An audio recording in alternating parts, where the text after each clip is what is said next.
أعوذ بالله من الشيطان الرجيم. بسم الله الرحمن الرحيم. الحمد لله رب العالمين، ثم الصلاة والسلام على سيدنا محمد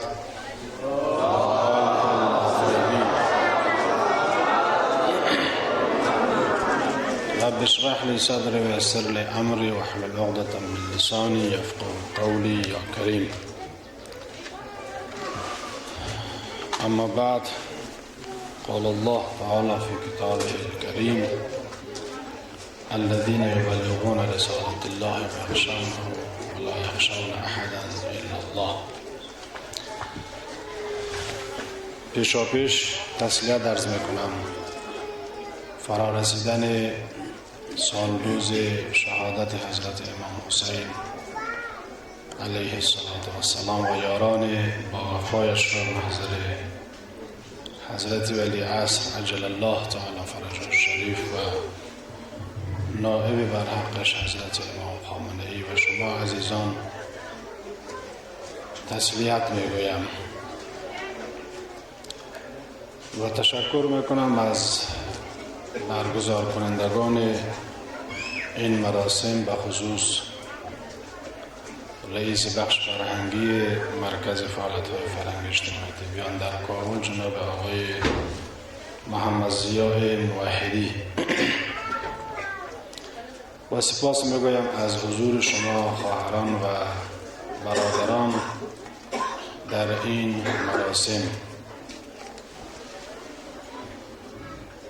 قبل از آغاز صحبت یک نکته مجری که عنوان کرد اصلاح بکنم که وقتی کسی به عنوان سخنران دعوت میشه اینجا سخنران اصلی است، نه اینکه من سخنران اصلی باشم. آقای رحمتی فرعی، آقای رحمتی مدیر مسئول محترم تلویزیون تمدن و از شخصیت‌های برجسته فکری به عنوان سخنران اصلی در این مراسم تشریف آوردن و زحمت ارائه صحبت کشیدن و ما استفاده کردیم. بنابراین تنها من سخنران اصلی این مراسم نیستم.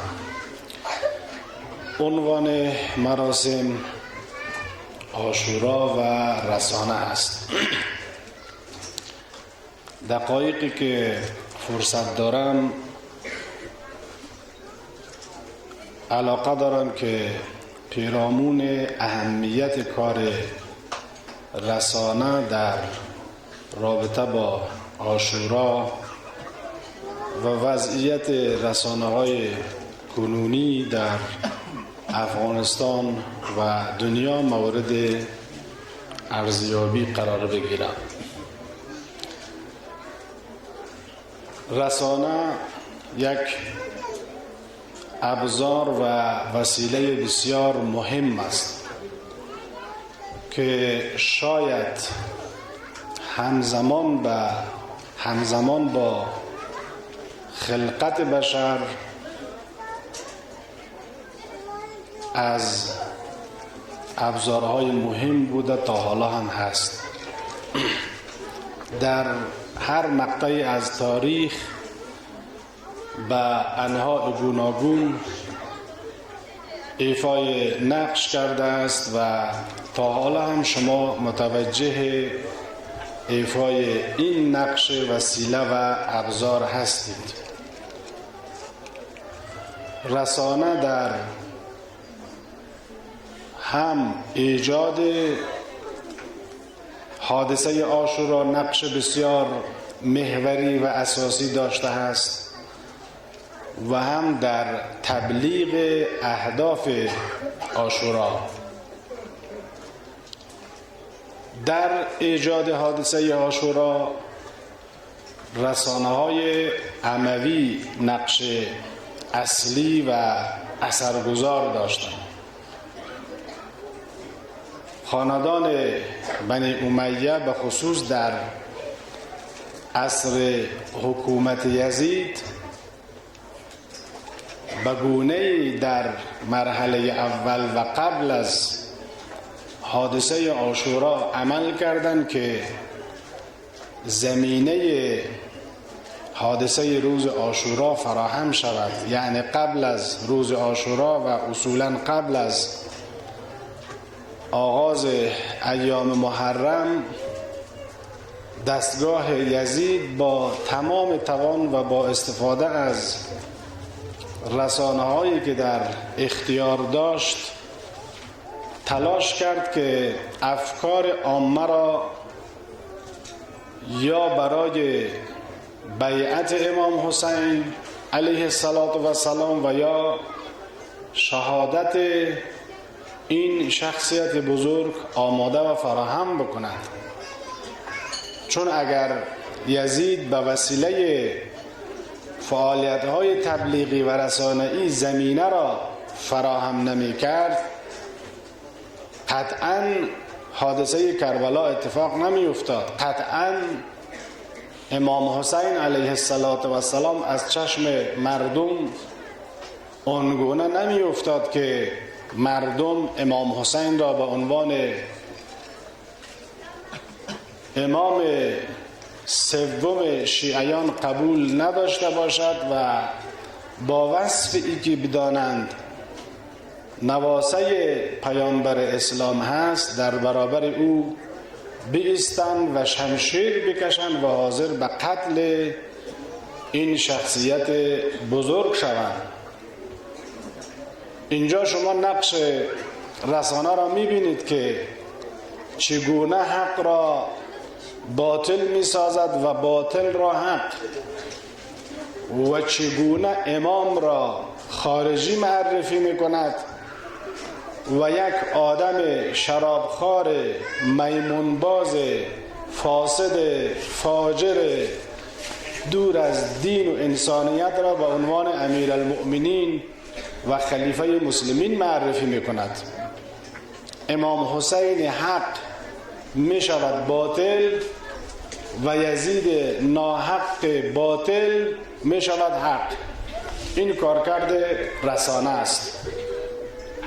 رسانه هم که در زمان یزید بود خب مرکب از اجزا و عوامل مختلف بود، اهم از علما و اندیشمندان که این علما و اندیشمندان در سمت‌های مختلف گمارده شده بودند، اهم از دستگاه قضا، اساتید و معلمین، مدرسین، به عنوان مترجم، به عنوان شاعر، به عنوان مؤلف، به عنوان امامان جماعت و جمعه و سخنرانان و مبلغین و عناصر مختلف از این دست در سمت‌های مختلف ایفای وظیفه می‌کردند و با آنکه برخی از این شخصیت‌ها از صحابه پیامبر اسلام بودند و از نزدیکان و بستگان صحابه پیامبر اسلام بودند، اینها در این سمت‌ها تحت فرمان یزید و والیان یزید قرار داشتند و دقیقاً همون مطالب را به خورد جامعه او زمان میدادند که یزید و والیان یزید دستور میدادند. البته در بحث تأثیر رسانه و کارکرد این ابزار تنها نمی شود توجه به زمان خود یزید کرد. از بعد از پیامبر اسلام هم رسانه های مخالف دین، مخالف حق به گونه عمل کرده بودند که وقت آقا جان گوشت خاموش که گوش به صحبت بده، به گونه عمل کرده بودند که وقت امام علی علیه السلام در محراب عبادت به شهادت میرسد، مردم تعجب میکند که واه، این علی نماز هم میخوانده است؟ اگر علی نماز نمیخوانده است چطور در محراب عبادت به شهادت رسیده است؟ چون از نگاه تبلیغاتی به گونه‌ای در جامعه عمل شده بود که امام علی به عنوان یک آدم به هر حال لاابالی نعوذ بالله و ولگرد و ضد دین و ضد خدا معرفی شده بود و اصلا به عنوان یک انسان بیدین معرفی شده بود. سب و دشنام دادن به امام علی به عنوان عبادت محسوب میشد، به عنوان یک عمل خیر محسوب میشد. بنابراین است که از همون زمان این زمینه سازی ها شروع شد تا حتی بحث کشته شدن جناب عثمان ابن عفان هم به وسیله تبلیغات رسانه‌ای به عهده حضرت امیرالمؤمنین علی علیه السلام انداخته شد. شایعه کردند، تبلیغ کردند که عثمان را حضرت علی علیه السلام به شهادت رساند و کشتنش. بنابراین به خونخواهی از عثمان در برابر امام علی بسیاری از مردم را شوراندند. جنگ های مختلف به این بهانه علیه حضرت امام علی آغاز کردند تا اینکه میرسیم به عصر یزید و زمینه را با تبلیغات رسانه‌ای فراهم میکنند تا اینکه حادثه عاشورا اتفاق بیفتد. بنابراین عملکرد رسانه‌های یزید در 3 مقطع قابل بررسی است. یک مقطع قبل از عاشورا که وظیفه زمینه سازی را دارد، وظیفه آماده کردن افکار و اذهان مردم را دارد، وظیفه بسیج مردم را علیه امام حسین علیه السلام دارد. هم در راستای سربازگیری این حرکت رسانه‌ای مهم است و هم در راستای آماده ساختن افکار عمومی که اگر یک وقت نیروهای بسیج شده توانستند امام حسین را به شهادت برسانند در معرض اعتراضات و احتجاجات افکار عامه قرار نگیرند. نمونه های فراوان است. من اینجا یادداشت کردم، 7-8 صفحه یادداشت کردم. اگر قرار باشد که نمونه من خدمت شما عنوان کنم طبعا وقت زیادی میگیرم. من به صورت کلی و مطالب کلی را خدمت شما مطرح میکنم و بعد شما این فرصت را خواهید داشت که خودتان مطالعه بکنید و ببینید که رسانه چگونه در اختیار اهداف شوم یزید و خاندان و عوامل یزید برای فراهمسازی زمینه ایجاد حادثه کربلا قرار میگیرد. این یک مقطع قبل از آغاز حادثه عاشورا و در روز عاشورا هم 2 حرکت جدی از سوی رسانه‌های یزید در پیش گرفته می شود. یکی شدت بخشیدن تبلیغات چه در صحنه جنگ و چه در بیرون از جنگ. دوم ایجاد پارازیت در برابر تبلیغات و صحبت‌هایی که امام حسین علیه السلام انجام می‌دهد. چون یقینا اگر ایجاد غلغله و سر و صدا و هیاهو نمی کردن و اگر لشکریان یزید صحبت‌های امام حسین علیه السلام و یاران او را میشنیدن قطعا اینها اصلاح میشدن و بر میگشتن و از کنار عمر سعد و شمر و امثال اینهایی که فرماندهی لشکر دشمن را داشتن جدا میشدن و می آمدن به سمت امام حسین علیه السلام. چنانچه که عمر سعد چند نفر میفرسته پیش امام حسین که با امام حسین علیه السلام صحبت بکنه و مذاکره بکنه و زمینه جنگ اصلا فراهم نشد. چون عمر سعد به دنبال رهبری و امارت رأی بود و میخواست که به هر شکلی هم خدا دستش باشد هم خرما، هم با امام حسین رو در رو نجنگد و دستش به خون نواده پیامبر اسلام آلوده نشود و هم از این طرف ملک رأی را به دست بیاورد. برخی از افرادی که به عنوان قاصد و پیام رسان عمر سعد میره پیش امام حسین علیه السلام و صحبت آی امام حسین وقتی میشنود دیگه از پیش امام حسین بر نمیگردد، به لشکر یزید همونجا میماند.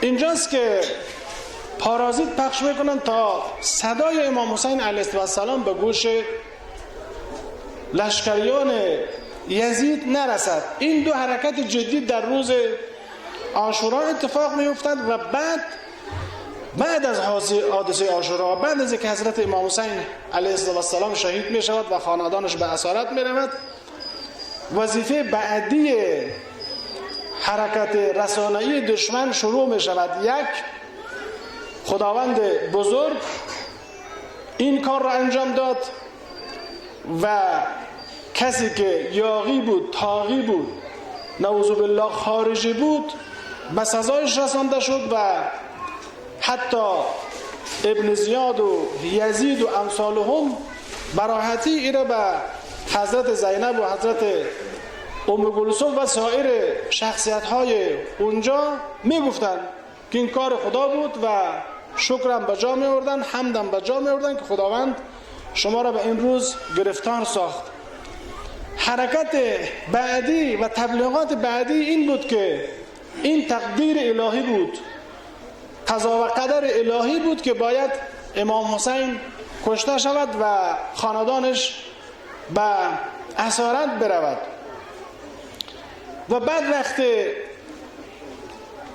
خاندان یزید و امرا و فالیانش متوجه شدند که آهسته آهسته دارد اوضاع خراب می شود و اعتراضات از هر طرف گسترده می شود و یزید مورد لعن و نفرین قرار می گیرد و با آنکه از طرف یزید و عبیدالله ابن زیاد و سایرین دستور داده شده بود که شهرها آذین بندی شود و جشن و سرور و خوشحالی برپا شود به خاطر پیروزی دستگاه به اصطلاح اون امیرالمؤمنین و از بین رفتن خارجی ها، اگرچه بعضی ها اقدام به این کار کردند، شهرها آذین بندی شد، اما بعضی از شهرها این کار را نکردند و در خودشان را به روی عوامل یزید بستن و مخالفت کردند و احتجاجات آهسته آهسته شکل گرفت و شروع شد.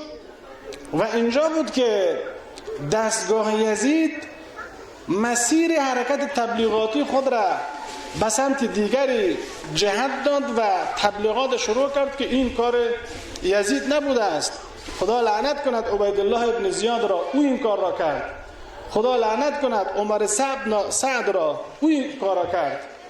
آهسته آهسته کسان دیگر را مقصر برشمردن و میخواستن که این گونه خود تبرئه کنند که نخیر، نعوذ بالله، ما اصلا همچه کار را نمیخواستیم بکنیم در برابر خاندان و نواده پیامبر و اصحاب و یاران او و خاندان او، این کار یزید نیست. و بعد وقت فشار زیادتر شد اعلان کردن که یزید پشیمان شده است از این کار، یزید حاضر است توبه کند، یزید حاضر است استغفار کند، یزید حاضر است که به هر حال بهای این حرکت را بپردازد، خونبهای شهدا را بپردازد.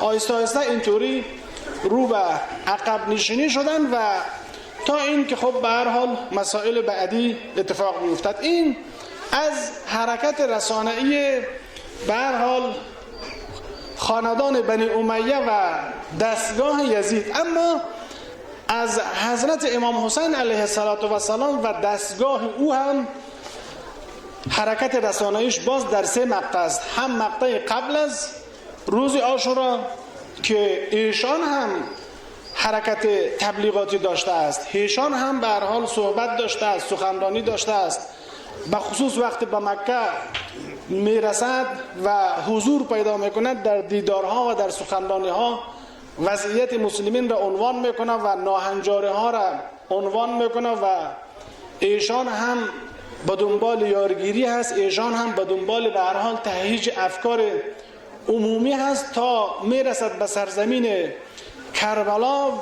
این حرکت تبلیغی امام حسین چه خودش چه به وسیله سفرا و فرستادگانش شروع میشه و ادامه داره و در روز خود عاشورا هم شما رجزها و سخنرانی ها و خطب و صحبت های یاران امام حسین و خود امام حسین علیه السلام را هم حتما مطالعه کرده اید و شنیده اید که تا چه سرحد ایشان متمرکز دارد عمل میکند. و بعد از روز عاشورا هم شما حرکت حضرت زینب سلام الله علیها، این خانم شیخزن صحرای کربلا را متوجه هستید که چگونه پیام رسانی میکند.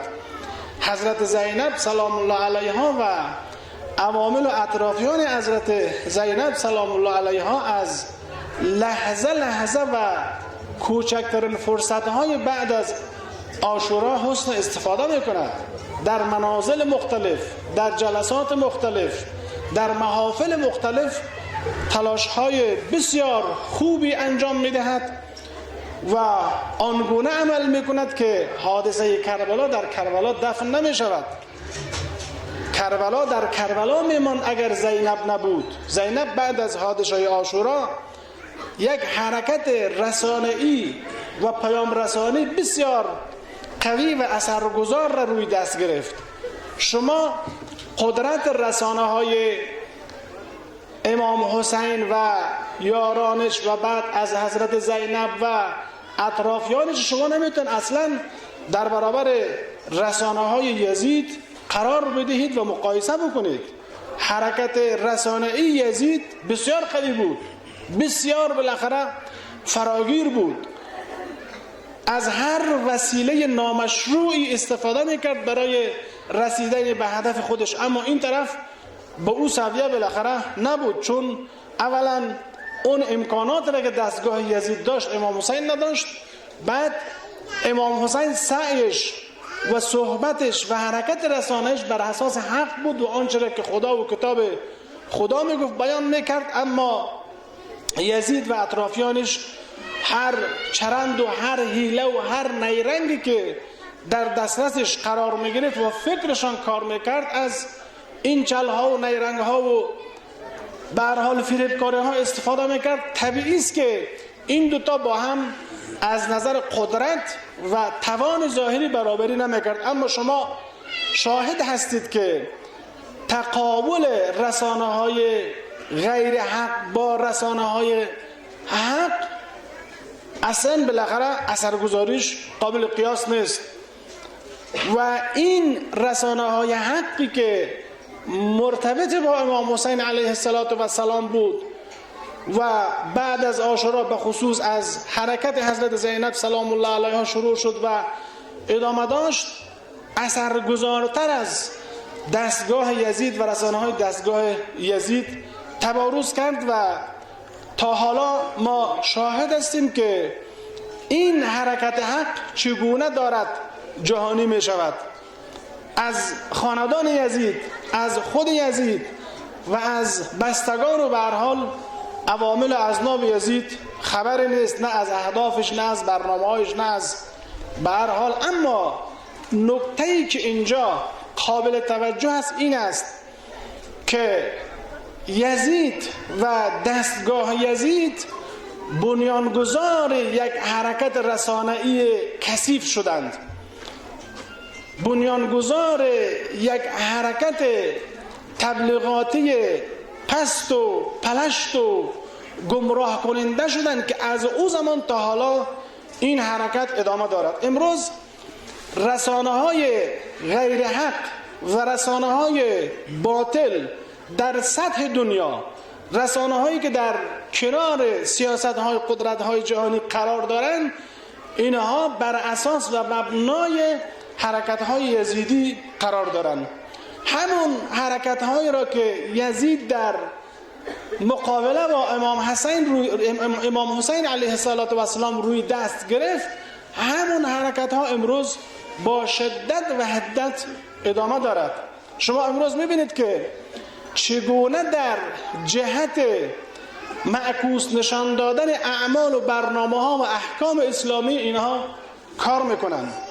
شما میبینید که چگونه با وسیله حرکت های رسانه‌ای حرکت‌های ضد دینی را اینا شکل میدن. حتی فرماندهی بسیاری از حرکت‌ها، فرماندهی بسیاری از جنگ‌ها، فرماندهی بسیاری از تحولات و جنبش‌های ضد دینی و ضد اسلامی امروز به وسیله رسانه‌های استکبار رهبری میشه و سازماندهی میشه. در سطح دنیا امروز شما مطالعه بکنید، مسائلی که امروز در عراق است، مسائلی که امروز در سوریه است، مسائلی که در لبنان هست، در یمن هست، در بحرین هست، مسائلی که امروز در افغانستان دارد اتفاق میافتد، در پاکستان، در کشمیر هند، در نقطه نقطه دنیا و در رابطه با مسلمانان، کوچکترین اشتباه به بزرگترین اشتباه و به بزرگترین به هر حال حرکت‌های ضد ارزشی تبدیل میشه و بر علیه مسلمانان سوء استفاده قرار میگیرد. اینها امروز آمدن از اسلام یک دین بنیانگذار تروریسم معرفی میکنن و مطرح میکنن، از اسلام یک مکتب خشن به هر حال تفسیر و تبیین میکنن. در هر گوشه از دنیا اگر قتل اتفاق میافتد به عهده مسلمانان است، در هر گوشه دنیا اگر انفجار صورت میگیرد به عهده مسلمانان هست. یعنی از طریق رسانه‌های غرب این گونه تبلیغ میشود، این گونه ترویج میشود. چنان با بوق و کرنا حرف حق را اینها تحت تأثیر قرار میدهند و صدای آزادی خواهی و دین و اسلام را میبرند که امروز کل مردم دنیا فکر میکند که خدای این دنیا آمریکاست. همه مردم دنیا فکر میکنند که آقا بدون اجازه آمریکا آب خورده نمیشود، بدون اجازه انگلیس و کل کشورهای غربی هیچ حرکتی صورت نمیگیرد. روزی ما، زندگی ما، عقل ما، هوش ما، هر چی هست امروز در اختیار غرب است. یک چنین جبر را به وجود آوردن. در افغانستان امروز یک چنین ذهنیتی را به وجود آوردن، به خصوص در کشور ما. با علما صحبت میکنه این گونه فکر میکنن، با اساتید و با دانشگاهیان و با دانش آموزان و با آدمای عادی و معمولی صحبت میکنه این گونه فکر میکنن. میگن بابا هر تصمیمی که غرب بگیرن در افغانستان همون میشود.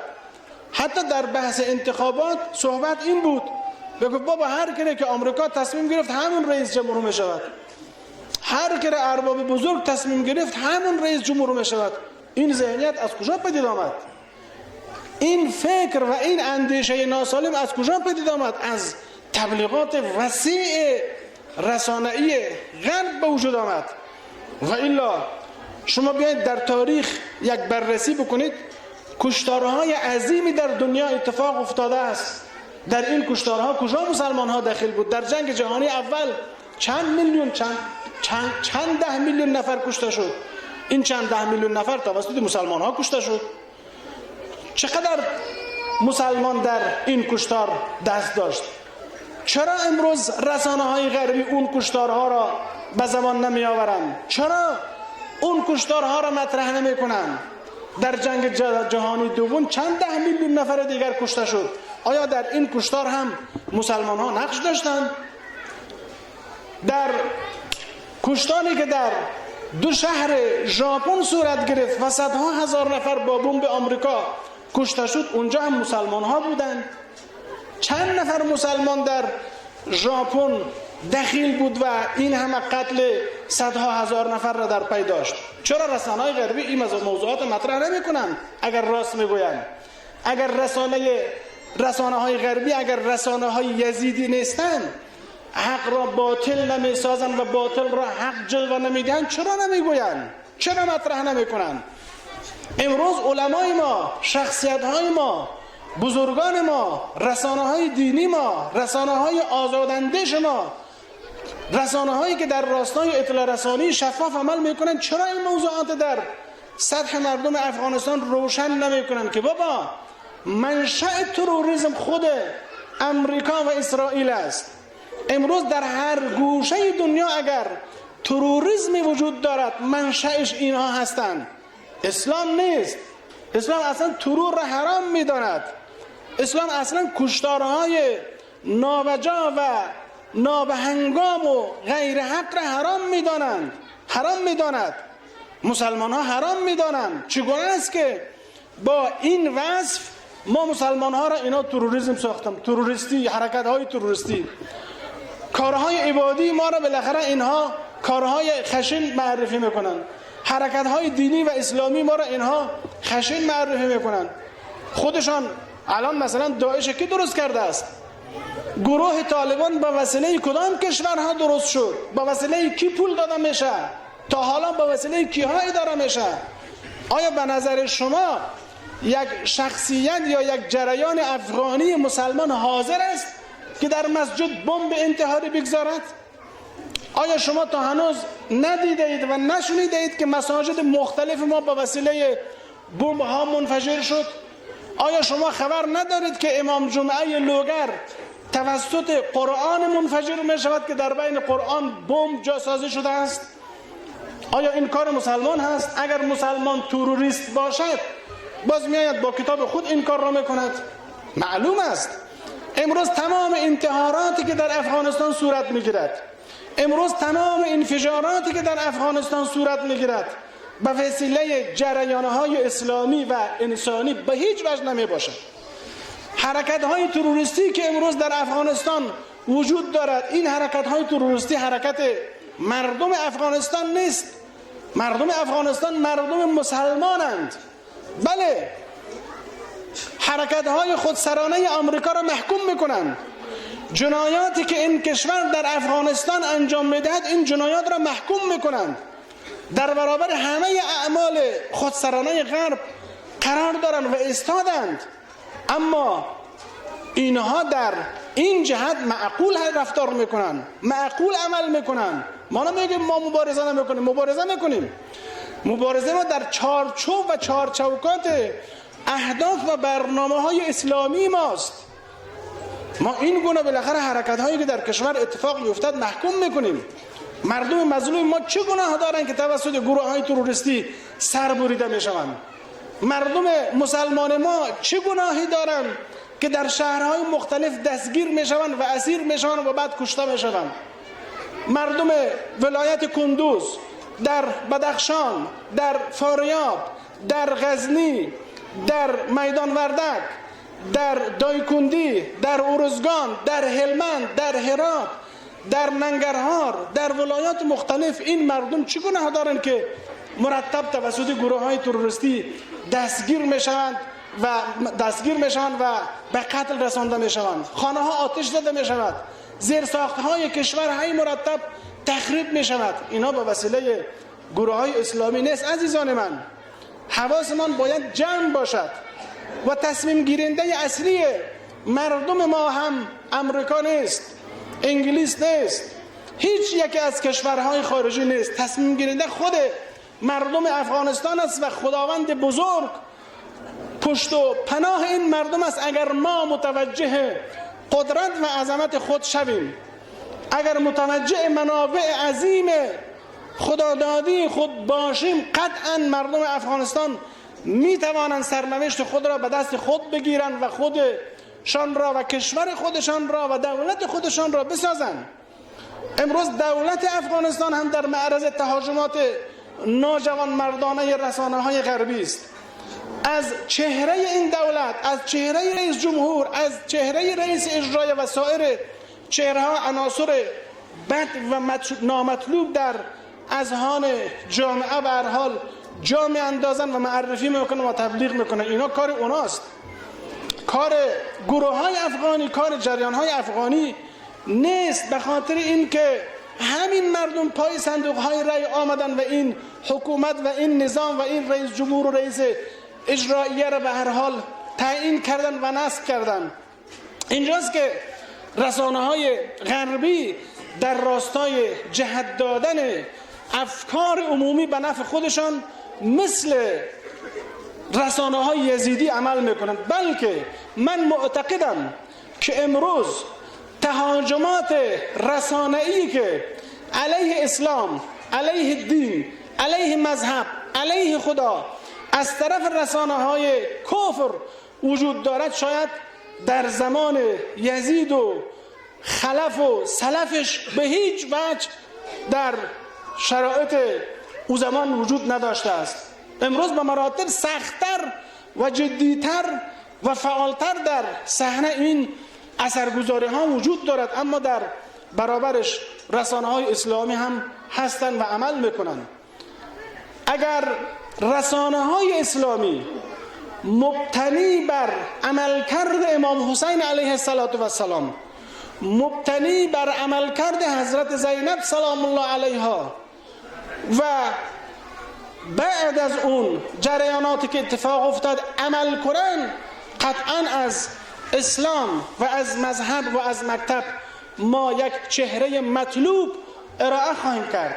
اگرچه از او زمان تا حالا حرکت رسانه‌ای ما با حرکت رسانه‌ای دشمنان قابل مقایسه نیست، از نظر امکانات، از نظر تجهیزات، از نظر بسیاری از ابزار و آلات و ادوات با اونها قابل مقایسه نیستند. اما این مطمئن باشید که رسانه های اسلامی، شخصیت ها و علمای ما اگر مبتنی بر حق و حقانیت خدا و قرآن و دستورات پیامبر اسلام و ائمه معصومین علیهم السلام صریح و شفاف عمل بکنند، قطعا چون رسانه حقند در برابر رسانه های باطل موفق خواهند شد.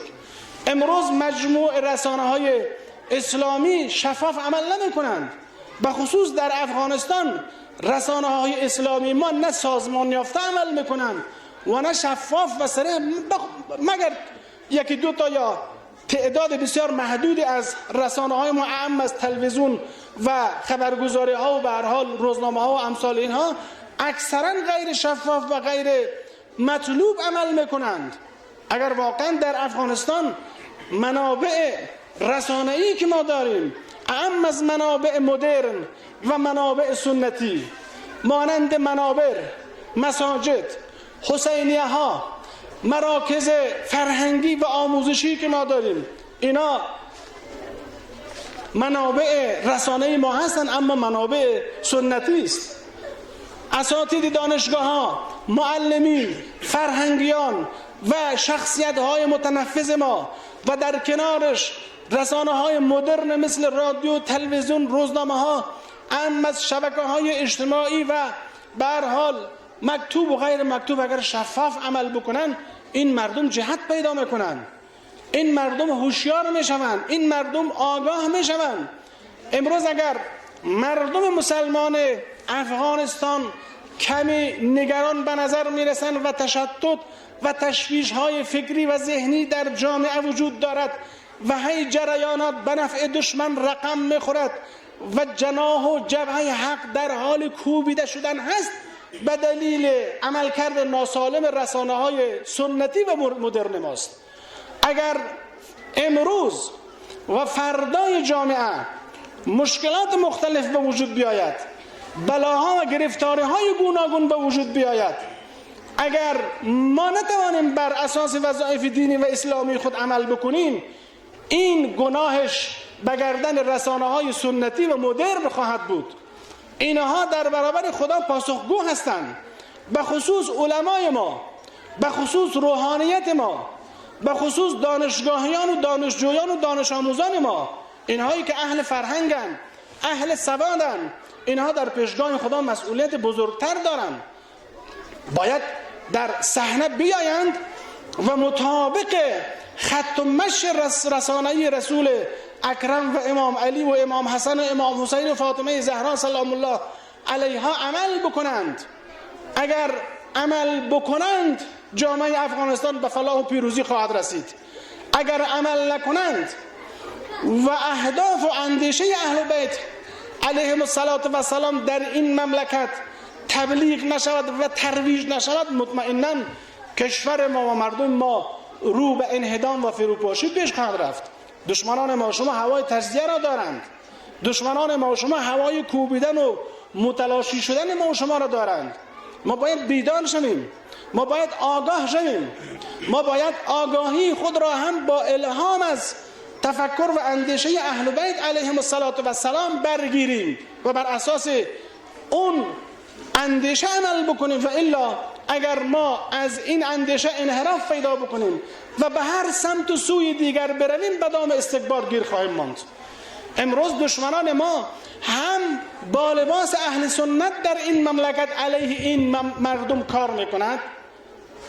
کار میکنند و هم در لباس شیعه. شما گمان نکنید که امروز تنها از پیروان یک مذهب علیه اسلام و مردم افغانستان سوء استفاده صورت میگیرد. خیر، امروز مسلمانان را به جان مسلمانان انداختند، هم با لباس شیعه و هم با لباس سنی. تلاش دشمن این است. پولهای گزاف هم در این رابطه خرج میکند و بیشترین پول را هم فعلا در سطح فعالیت‌های رسانه‌ای مصرف میکنن و خرج میکنن. شما تلویزیون ها رو ببینید، تلویزیون های که هم منتسب به شیعه هستند و علیه اهل سنت بدترین و رکیکترین حرفا را نثار میکند که از جانب مردم مسلمان و شیعه ما کاملا به هر حال محکوم و مردودند، و هم از اون طرف رسانه های به نام و منتسب به اهل سنت ببینید که چه حرفای رکیک را علیه مردم شیعه و مقدسات ما نثار میکنن و ارائه میکنن که قطعا موضع گیری ها و حرکت این رسانه ها هم محکوم است از ناحیه مردم اهل سنت. اهل سنت واقعی پیامبر را دوست دارند، خاندان پیامبر را دوست دارند، اهل بیت عصمت و طهارت علیهم السلام را دوست دارند و از اوامرشان پیروی میکنند.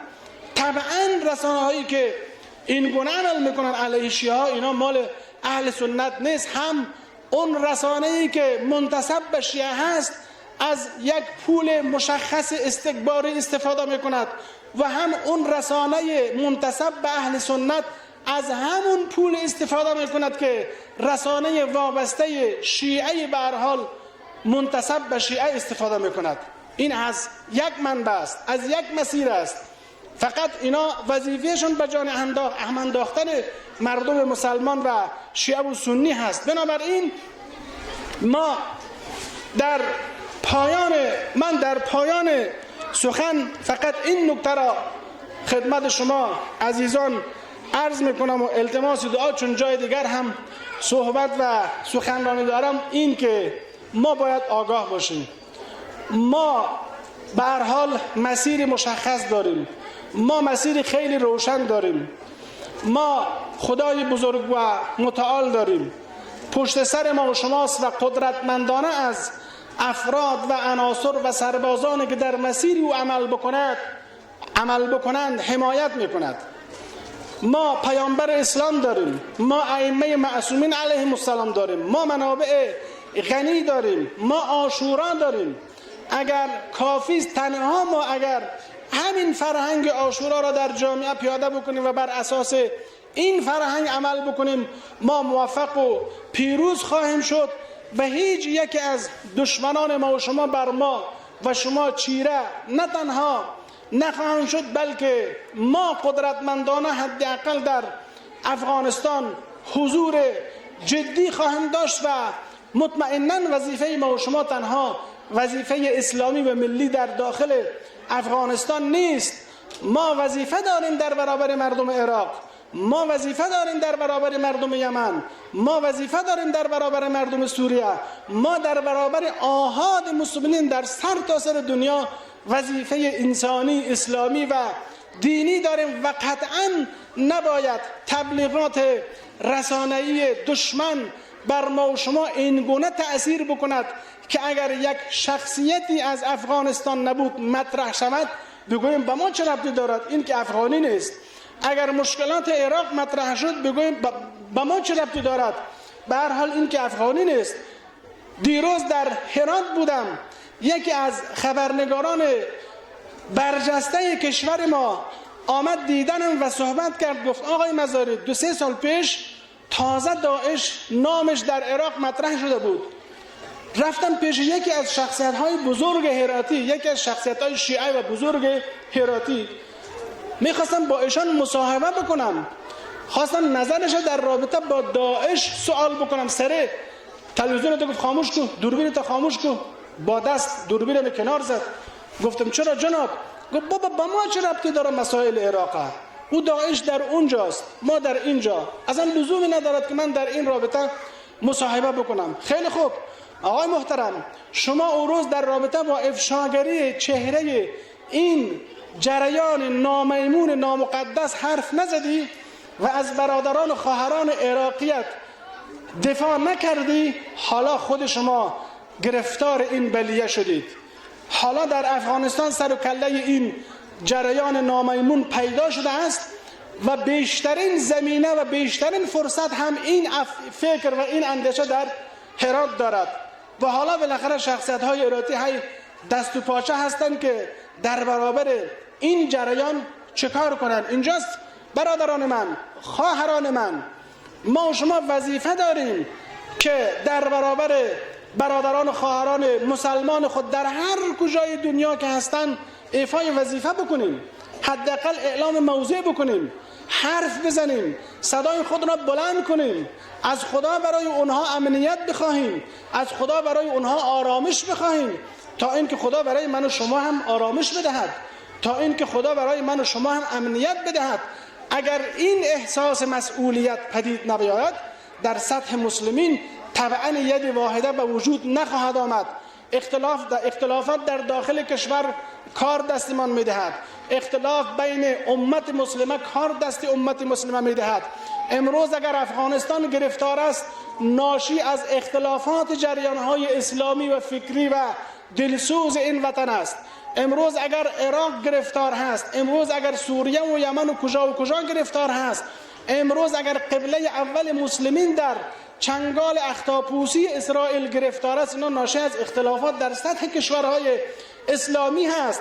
پس بنابراین ما به تأسی از فرهنگ عاشورا در راستای هماهنگسازی خود عمل کنیم، در راستای ایجاد وحدت در داخل کشور عمل کنیم، قدر شخصیت‌های بزرگ خود را بدانیم، قدر رهبران جهادی خود را بدانیم، ولو این که اونها در طول جهاد ممکن است اشتباهات را مرتکب شده باشند، ولو این که اونها ممکن است در شرایط موجود اشتباهات را مرتکب شده باشند، اما این همه تبلیغاتی که امروز در سطح کشور بر علیه سران مملکت است کار اشتباه است، بر علیه شخصیت‌های جهادی ما هست کار اشتباه است، بر علیه علمای بزرگ است کار اشتباه است. امروز ببینید جناب حجت الاسلام و المسلمین آقای عرفانی دیروز بامداد دار فانی را ودا گفت. اینجا کی ضرر میکند؟ تا زمانی که این شخصیت زنده بود کسی ازش نام نمیبرد، کسی ازش تقدیر نمیکرد، کسی ازش یاد نمیکرد، تحویلش نمیگرفت. حالا که ایشان رفتن، شما شبکه‌های اجتماعی را باز بکنید، همون آقایانی که دیروز علیه این شخصیت حرف میزدن، علیه این چهره گپ میزدن، امروز به تعریف و تمجید و به هر حال این مسائل رو آوردن. بابا ما تا زمانی که زنده هستیم قدر هم دیگر را بدانیم. مطمئن باشید هر شخصیتی از شخصیت‌های موجود که در عرصه هستند اگر از بین بروند یا فوت شوند یا ترور شوند یا به هر شکلی از اشکال از کنار ما بروند، شکافی در سطح سپر محافظتی این مملکت به وجود خواهد آمد. هیچگاه حتی ما نسبت به مرگ کسانی که اختلافات فکری داریم، اختلافات مواضع سیاسی داریم، راضی نباشیم، به خاطر اینکه به هر حال مال این ملت است و مال این مملکت است و به عنوان به هر مسلمان، به عنوان شیعه و یا به عنوان سنی مطرح هستند و به نفع این مملکت هستند، وجودشان و حضورشان. منتها کاری که ما میتوانیم این است که این شخصیت ها را باید تلاش کنیم هماهنگ شوند و یکی از وظایف عمده این حرکت به عهده رسانه ها است، به عهده رسانه های سنتی و به عهده رسانه های مدرن است، به خصوص علمای ما، ائمه مساجد ما، خطبای ما، سخنرانان ما، چه مردان چه زنان، همه در این رابطه تأثیر مستقیم دارند و وظیفه دارند و اگر کسی به وظیفه خود عمل نکند در پیشگاه خداوند مسئول خواهد بود.